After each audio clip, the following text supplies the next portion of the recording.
All right, hello everyone. My name is Maxwell Heilman. I'm a journalism major here at Biola University, and I'm here to tell you guys about how arts and entertainment journalism has become an intersection of two of my passions. The first one might be a little bit obvious based on this photo, but I'll alleviate the tension for you. I love music. I've basically loved music ever since I was a young kid, as exemplified by a 3-year-old me conducting a symphony featuring the three tenors, conducted by a guy named Meta, who I basically wanted to be when I grew up. It's basically my dad's fault, who's right there holding the bass, and he has the amazing mustache. I plan to grow one like that one day. And he was a jazz bass player in the Bay Area music scene, and when he settled down with my mom, he still had a lot of that music in his life. So he ended up exposing me to many jazz and classical legends at a very young age. Little highbrow stuff for a kid who's only 3 years old, but it definitely gave me a lot of appreciation for it. He also started me on piano lessons pretty early on, and I'm talking as soon as I had muscular facility in my fingers, I was playing a piano. So there was really no time for me to rest at that point. Unfortunately for him, I eventually became a teenager, and my music became heavier and darker and a lot weirder. It started out benign enough with Switchfoot's The Beautiful Letdown. I remember hearing that record for the first time and being absolutely blown away by everything about it. I loved every single thing, from the drums to the singing. I wanted to be John Foreman, basically.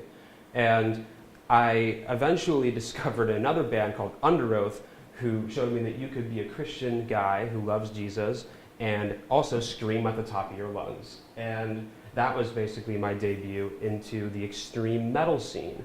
And I'm still very much a part of that to this day, but that was my start. And as I'm getting more and more into this type of music, I realized that you can combine all sorts of styles into this style that I didn't even know existed until discovering a band called Alcest, which is the third album I have listed there. I can't pronounce the band name because it's the album name because it's in another language, but that's okay. This band showed me that you can combine extreme metal with all sorts of genres like shoegaze and post-rock and ambient music and a bunch of other genres I didn't even know existed. So I started branching out into those genres specifically and expanding my musical taste. The most obvious divergent viewpoint that I got in my musical taste came from a man called Kendrick Lamar and his album To Pimp a Butterfly. Until I heard this record, I thought all rap music sounded like Lil Wayne and Eminem. But this album showed me that rap music could have a certain amount of musical validity to it and a certain amount of socio-political commentary that I didn't even know existed. So from this point onward, I had a very diverse musical taste, to the point where I can literally say that I listen to every single type of music there is. And the other startling revelation about me is that I absolutely love writing. This is a little bit ironic because it all began with school assignments. I was a bit of a spacey kid in high school and junior high, would space out a lot during class. I was a little bit dyslexic, so it was hard for me to keep up during school assignments and stuff, but writing was a way for me to prove to my teachers that I understood what they were talking about and also show them that I could present my findings in a very professional and passionate way. And I've always had a talent for it in a way that I didn't really have for other areas of academia. So it was sort of a way for me to present my findings and show people that I could be a professional and well-rounded individual outside of maybe the traditional areas of academia. And eventually that actually translated into my love of music, because I absolutely had all of these ideas and about what music was and what I wanted it to be, or what I thought about it. Oh, I like this album. Oh, I absolutely hate this album. Or what does this album mean within the context of the larger musical scene? And I wanted to get those opinions out there, and I wanted to tell people how I thought. And that eventually allowed me to progress into the wonderful world of online music critiquing. So at the ripe young age of 12 years old, or maybe around 13, depending on when this was, I was 12. I started to write reviews on iTunes. This is one of the first ones I ever wrote, And about 2 years later, I wrote this one about some of the albums I really like. I still love A Chorus of Obliteration and Annihilation of the Wicked so very much, but it's pretty obvious that I still had a lot to learn in terms of AP style and a lot of the journalistic principles that I would learn later on in my life. But the fact of the matter is, the internet provided me a way to express myself in ways that might not have been available to other people. But the fact of the matter is, it became so saturated because of the internet, this thing called music journalism became rather oversaturated because everybody could present their opinion. If 13-year-old me and 15-year-old me could just take to the internet and say, this is what I think, this is my opinion. Everybody can say their opinion about music. But I soon realized that I didn't just want to word vomit on people and show them, this is what I think about this album, and get all emotionally involved. I wanted them to take something away from what I wrote. I wanted to present knowledge, and I wanted to approach it from a journalistic perspective. Although I didn't really know it at the time, I had a desire to show people something about the culture, to impact the music scene with my writing. And as I'm progressing through high school and I'm getting more and more into music and I'm getting more and more into writing, and it just keeps progressing to the point where I'm completely invested in both things, but almost completely separately. I viewed music in one way and then I viewed writing in another. Even though I was combining them very often, I still felt that it was more just a fluke. It was just a way for me to get things off of my chest. And I felt that I wanted to either be a writer or a musician. I couldn't really combine both. How could that happen? So with that mentality, I entered Biola University as a music major in the fall of 2013. And at the time, I wanted to be a musician as a career. I had this idea that I wanted to do that. But after taking music classes and being a part of the program for one semester, I realized that I wanted to be a musician more as an emotional outlet, in a way for me to express myself in a more cathartic way. And it wasn't really a job to me. I found that to be very clear after my first semester. So I switched to my other passion, which was writing, and the obvious default was English. So I became an English major for the spring and fall of 2014.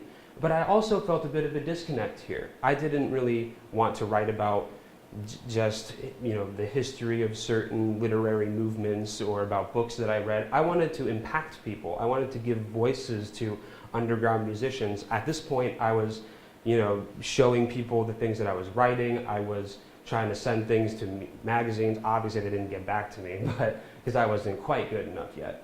But I was trying to get myself out there, and I realized by the time spring 2015 occurred, I was completely lost, and I didn't really know what I wanted to do with my life. And I was just thinking, oh man, God, I really need to figure out what you want me to be doing with these two passions. Because at that point, I felt like I was in limbo between them. I wanted to do something that involved music. I wanted to do something that involved writing, but I wasn't really sure how I could make that work logistically. So when I showed up to the journalism department for the first time, I wasn't really sure that it would be a solution to my problem, but I felt that God was calling me there. So I showed up, and after a quick conversation with Dr. Longenau, I decided that that was the best option in terms of making the most out of my Biola career. So with the fall of 2015, I decided to join the journalism program with 17 units because I wanted to make a splash. And I quickly realized that this was what I wanted to be doing with my life, and I knew that I wanted to pursue this major to the fullest capacity that I possibly could. And now, 2 semesters later, I can tell you that I am being fully immersed in the program, that I have found exactly who I am and who I want to be. However, there was a little bit of growing pains as far as trying to acclimate myself to the journalistic environment. Because although my latent epiphany that journalism combines my passions was definitely a thing that occurred, I also needed to figure out this idea of what it meant to be a journalist, because I didn't really know what that meant. All I knew is that I loved music and I loved writing. I didn't know what convergent media was. I didn't really know what AP style was. I didn't know what it meant to have a really hard deadline and have to power out a really hard article over the course of one night. And as I'm going through the program, I'm realizing that my passion and my interest in these things needed to be founded on something a lot more professional and something a lot more multifaceted. So the journalism program provided exactly that. My classes like Foundations of Journalism and Literary Journalism and Opinions gave me vigorous writing practices and mock articles that showed me, okay, this is how I'm supposed to be writing as a journalist in today's day and age. And classes centered around convergent production showed me, hey, as a writer in today's modern journalistic age, you need to be able to photograph really well, videograph really well, and also be a really awesome web designer. And I was thinking, wow, I had no idea that was even going to be a thing. I thought I was going to be writing for other websites. I didn't know I could make my own and do it myself.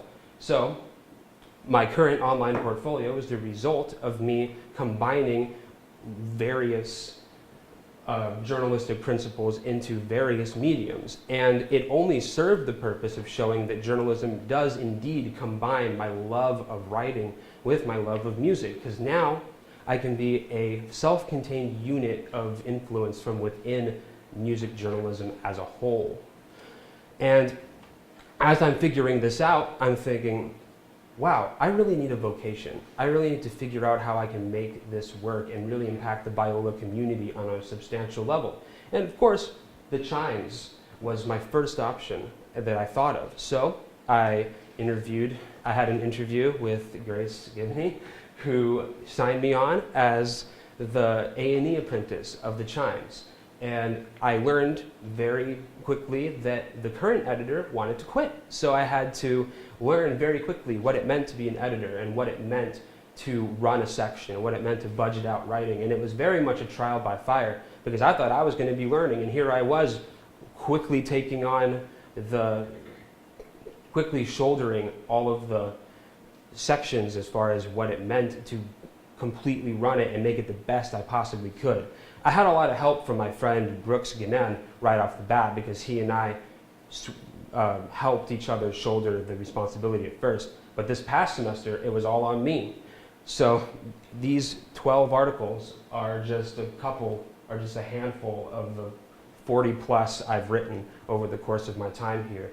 And while I'm accumulating a lot of writing clips that I can show people in terms of my work here at Biola and how I can apply it outside of Biola, I'm also figuring out what it means to be a real journalist and figure out what it means to actually put all these things that I know into practice. For example, a lot of these reviews are not just, hey, here's my opinion. I did copious research. I contacted the artist. I contacted the record labels.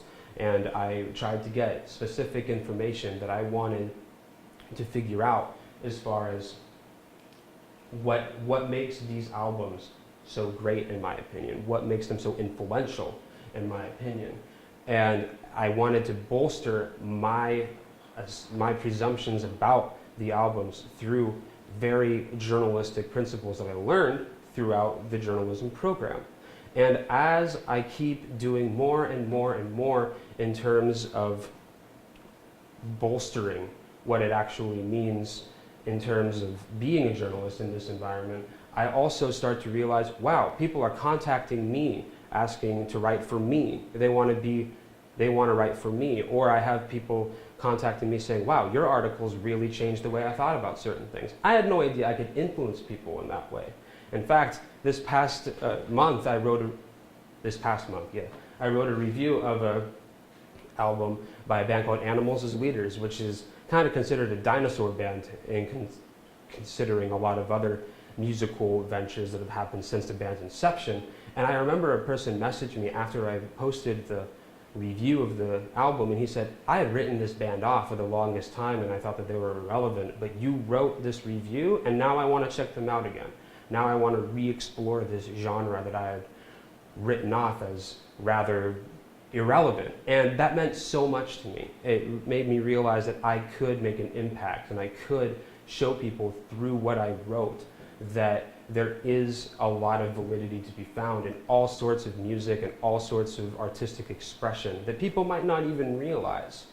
And really, it all came to a head when I had to find an internship this past semester. And I was really nervous about it, and I was rather unsure about how I could go about making this a reality for myself. But I knew that I found my niche. So looking forward to getting an internship, starting my career, getting my foot in the door, I knew that my background in music and my love of it, and also my love of writing, actually gave me a tool that I could use in the journalistic field.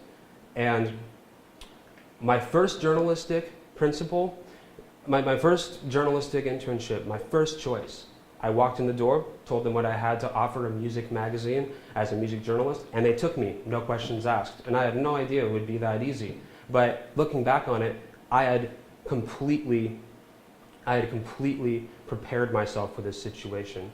And I knew that because of my unorthodox college career, I was now able to make my passions my career. And I just needed to realize it first. I knew that I wanted to write about what I loved, and now I have the capacity to make that happen. This concludes my presentation, and thank you all for listening, and I'm going to go ahead and open the floor out for questions.